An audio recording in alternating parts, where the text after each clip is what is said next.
I canceled my wedding after my mother-in-law tried to change the guest list.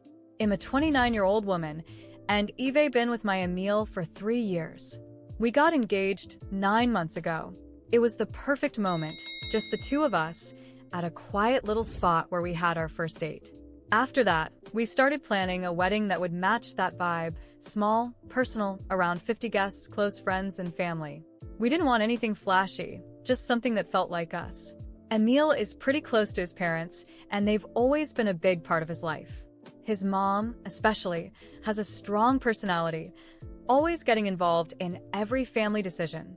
I don't have that same kind of closeness with my family. Things have always been a bit strained between us, but we keep it civil. So it wasn't too surprising when Emil's mom wanted to get involved in our wedding planning. At first, it seemed like she just wanted to help. She offered to cover the cost of the venue, which we thought was generous. Weddings are expensive, so having one less thing to worry about was great. Or at least that's what we thought. Not long after she offered, Emil's mom started making little suggestions. She mentioned how it might be nice to invite a few of her business associates to the wedding, people we didn't even know. Emil and I brushed it off at first, thinking she was just trying to be helpful. We figured she'd drop it if we didn't make a big deal out of it. But then, without telling us, she went ahead and booked a different venue altogether.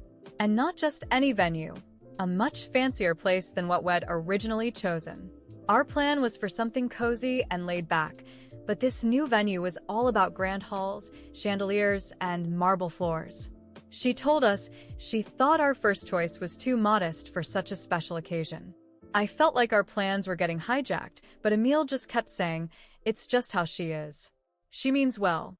I tried to let it go, hoping it would all smooth out. But then the guest list became an issue. Emil's mom sent over a list with about 30 extra names, most of which were people we had never met, her colleagues, old friends, even some clients. It wasn't just an extra seat or two. It was almost doubling our guest list. I brought it up to Emil, and it turned into our first big argument about the wedding. He was caught between keeping the peace with his mom and respecting what we wanted for our own day. It got heated, and we ended up going to bed without really solving anything. A few days later, Emil's dad stepped in, trying to play the mediator. He sat us down and talked about how important it is to keep the family united, especially during special events like weddings. I could tell he was just trying to help, but it felt like more pressure to give in to what his mom wanted. It wasn't about a wedding anymore. It was about making sure no one's feelings got hurt, except maybe mine. That's when I reached out to my best friend. He's always been my go-to for advice, and he didn't hold back. He told me I needed to stand my ground before this whole thing spiraled out of control. "It's your wedding too," he said. "Don't let her take over." His words made a lot of sense, but it was easier said than done, especially with Emil being caught in the middle. The situation took a turn when Emil's mom hit us with an ultimatum.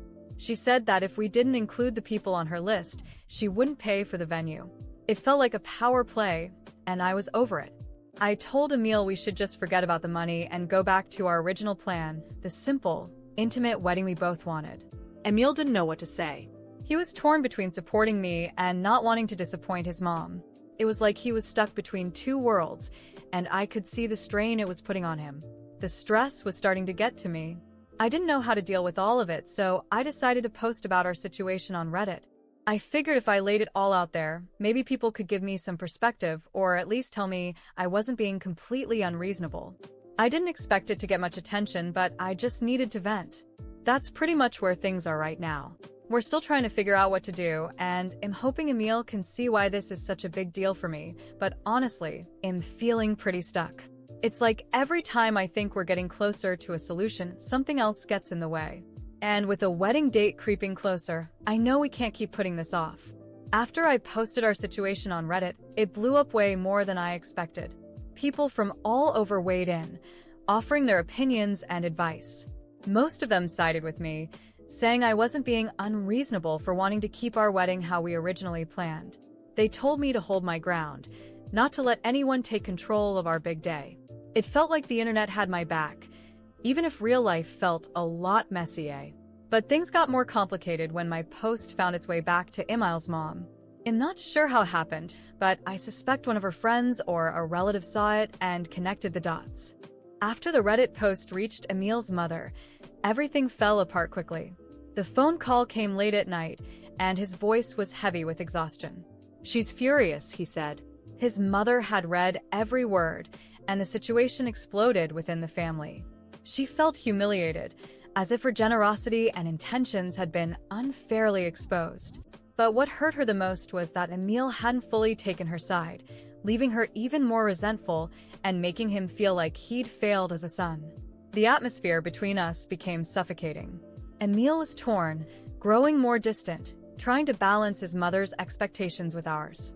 I saw the confusion in his eyes and the hesitation in his voice whenever he talked about the wedding.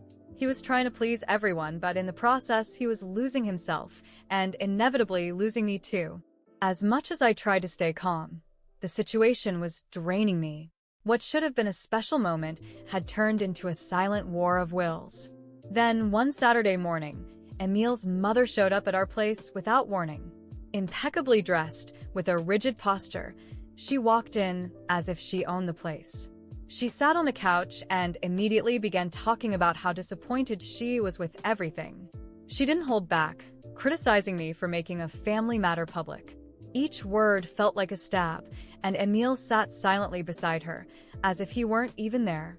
"You're ruining everything," she said coldly, locking eyes with me, waiting for me to back down. Anger boiled inside me, but I held it in.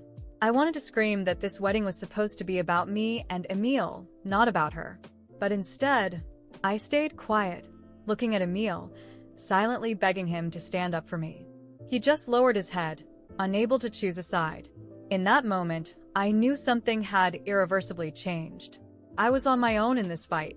After she left, the silence in the apartment was unbearable.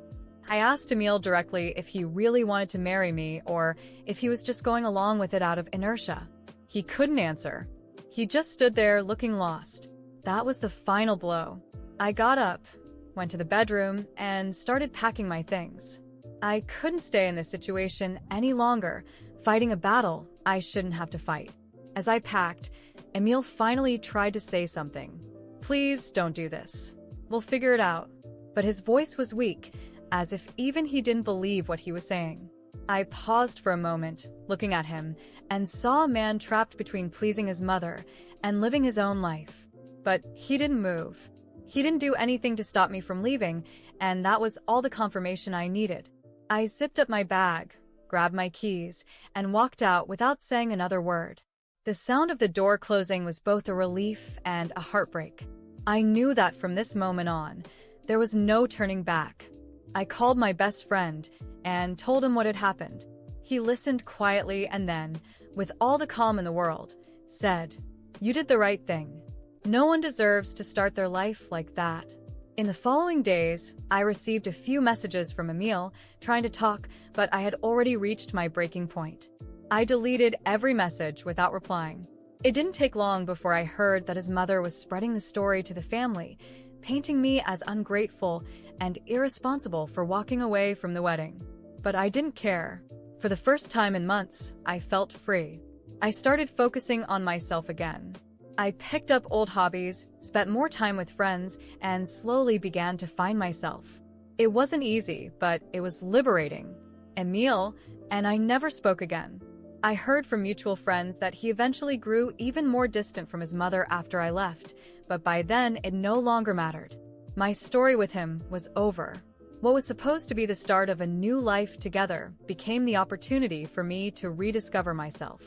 Maybe one day Emil will realize what he lost, but by then, I'll be far too gone to care. In the months that followed, the weight of the breakup slowly gave way to a new sense of determination. I wasn't going to let that situation break me. More than that, I decided that if they thought they could walk over me and come out unscathed, they were deeply mistaken. The wound was still open, and the only way forward was through closure, a kind of closure that left no room for regrets. I started by reorganizing my life. I moved to a new city, found a new job, and gradually rebuilt my independence. At the same time, I kept quiet tabs on Emil and his family through mutual friends and social media. It didn't take long to hear that his mother was still spreading twisted stories about me, painting me as ungrateful and unstable, blaming me for ruining her son's relationship. Little did she know, the game was far from over. Then I heard a rumor. Emile was engaged to another woman named Sophie. They had met only a few months after I left. The news didn't hurt me as much as it motivated me. It was the spark I needed to carry out my plan for revenge. Sophie was young and insecure, clearly unaware of what she was walking into. And me? I had the information and the drive to turn their relationship into a disaster before it even began. I started small, sending Sophie anonymous messages, warning her to be cautious of her future mother-in-law. I was patient, planting little seeds of doubt over time. Stories about how Emile's mother had tried to control our wedding and how she was already overstepping with Sophie's plans. It worked. Sophie began confronting Emile, and their argument started. They were subtle at first, just small disagreements, but I knew how to bide my time. Meanwhile, I created fake profiles to connect with Sophie's friends and colleagues, slowly leaking unsettling details about Emile's past. I revealed how he never stood up for me, how he let his mother meddle in every important decision. Each piece of information was a quiet ticking bomb, waiting for the perfect moment to explode. And then it did. As the wedding preparations reached their peak, Sophie started seeing the truth. The helpful mother-in-law she thought she had was now trying to control everything. Her arguments with Emile intensified until, 1 week before the wedding, something happened that I hadn't expected. Sophie reached out to me directly. I got a message from her saying she needed to know the truth about Emile and what had happened between us. This was the final blow I had been waiting for. I agreed to meet with Sophie, not because I wanted anything from her, but because it was my chance to end this story on my terms. When we met, Sophie looked nervous, as if she already knew what I was going to say. I held nothing back. I told her everything, every manipulation from Emile's mother, every moment he stood by in silence when I needed him the most. I explained that she was on the verge of living the same nightmare I had gone through. She listened in silence, and when I finished, I could see in her eyes that something had shifted. 3 days later, I heard the wedding was off. There wasn't a formal announcement, but the news spread quickly through Emile's social circles. He tried to contact me one last time, but I didn't answer. There was nothing left to say. Sophie moved on, and I knew she had escaped what could have been a lifetime of control and manipulation. As for Emile and his mother, I heard things between them deteriorated quickly. His mother never forgave him for losing 2 fiancés in a row, and he ended up cutting ties with her. It was ironic, in a way. The woman who had fought so hard to control him now found herself alone, and the son she tried so desperately to protect had become a stranger to her. For me, it was the closure I needed. It wasn't about lost love or lingering anger anymore. It was about reclaiming my dignity and showing that no one walks over me without consequences. Today, I look back without regret, not because of the revenge itself, but because I closed that chapter once and for all. And the best part? Knowing that while they're trapped in their regrets and broken relationships, I'm free, ready to live life on my own terms. In the months that followed the cancellation of Sophie and Emile's wedding, I finally felt like I was rebuilding my life. The sense of freedom was like a breath of fresh air. The pain and frustration that once consumed me were now replaced by a quiet determination. I knew that not only had I escaped a toxic relationship, but I was also ready to give myself the chance to thrive. If life had given me a blank page, I was going to write a whole new story on it. With more time and energy, I decided to invest in an old dream, starting my own event planning business. I had always had a natural talent for organizing and creating unique experiences, and ironically, the chaos of my canceled wedding gave me the push I needed to pursue that career. I started small, organizing events for friends and colleagues, and soon my reputation began to grow. At first, it was tough. I had to learn about management, marketing, and finances from scratch, but I had never been more motivated. Every contract I secured felt like a personal victory, proof that I could build something on my own, without relying on anyone. Within months, the business began to thrive. Referrals started pouring in, and suddenly my calendar was packed with weddings, parties, and corporate events. Each success, was a reminder that I had made the right choice by walking away from Emil and his family.